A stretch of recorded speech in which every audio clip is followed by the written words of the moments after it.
नमस्कार, one India Hindi में आपका स्वागत है और मैं हूं आपके साथ विवेक। देश में कोरोना की तीसरी लहर का असर राजस्थान में दिखना शुरू हो गया है।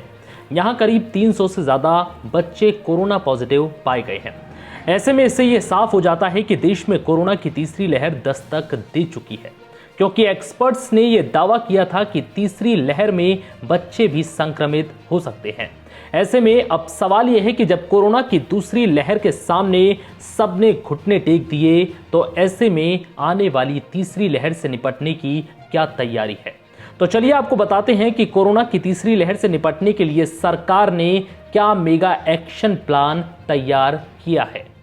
केंद्र सरकार ने कोरोना की संभावित तीसरी लहर के लिए एक मेगा एक्शन प्लान तैयार किया है और इसे पूरा करने के लिए जुलाई के आखिर की समय सीमा तय कर दी गई है।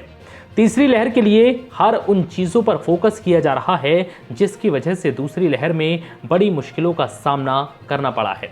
इसमें ऑक्सीजन सप्लाई चेन, अस्पताल, बेड, वेंटिलेटर और दवाइयां, सभी चीजों की संभावित आवश्यकताओं के हिसाब से योजना बनाई गई है। केंद्र सरकार के एम्पावर्ड ग्रुप ने तीसरी लहर के लिए मोटे तौर पर 3 बिंदुओं पर फोकस किया है। लोकल स्तर पर ऑक्सीजन की सप्लाई, बिना रुकावट दवाइयों की सप्लाई के लिए ग्रीन चैनल और अस्पतालों में हर संकट का सामना करने के लिए तैयारी। इकोनॉमिक्स टाइम्स की खबर के मुताबिक बैठक में इन सभी तैयारियों को पूरा करने के लिए जुलाई की डेडलाइन तय की गई है। दूसरी लहर के अनुभव को देखते हुए ऑक्सीजन सप्लाई की पहली प्राथमिकता दी गई। इसके लिए केंद्र की रणनीति ये है कि उसने स्थानीय स्तर पर ऑक्सीजन उपलब्धता की क्षमता बढ़ाने पर जोर दिया है, ताकि लंबी दूरी से लिक्विड मेडिकल ऑक्सीजन की ढुलाई में आने वाली चुनौतियों को कम से कम किया जा सके। इसके लिए एम्पावर्ड ग्रुप 2 डेडलाइन से पहले देश के हर जिले में एक या अधिक ऑक्सीजन प्लांट लगाने के लिए काम किया जा रहा है।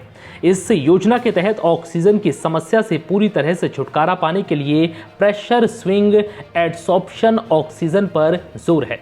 तय किया जा रहा है कि 1657 PSA ऑक्सीजन प्लांट जुलाई तक काम करना शुरू कर दे। 1657 PSA ऑक्सीजन प्लांट में से 1051 प्लांट PM केयर फंड से तैयार किए जाएंगे। कोरोना की दूसरी लहर में मेडिकल ऑक्सीजन का जो हाहाकार मचा है, उसकी सबसे बड़ी वजह यह भी थी कि इसकी ढुलाई के लिए जरूरी संख्या में टैंकर उपलब्ध नहीं थे। इस समय देश में 1172 ऑक्सीजन टैंकर है और 100 का निर्माण किया जा रहा है। इसके अलावा 278 क्रायोजेनिक टैंकर आयात किए जाएंगे। सरकार की योजनाओं में अस्पतालों में ऑक्सीजन बेड की संख्या बढ़ाने पर भी फोकस है। 16 जंबो अस्पताल बनाए जाने हैं, जिसमें करीब 13,000 बेड होंगे। ऐसे अस्पताल खासकर स्टील प्लांट और ऑयल रिफाइनरियों के बगल में बनाए जाएंगे, ताकि ऑक्सीजन का कोई टेंशन ना रहे। फिलहाल इस वीडियो में इतना ही। नमस्कार।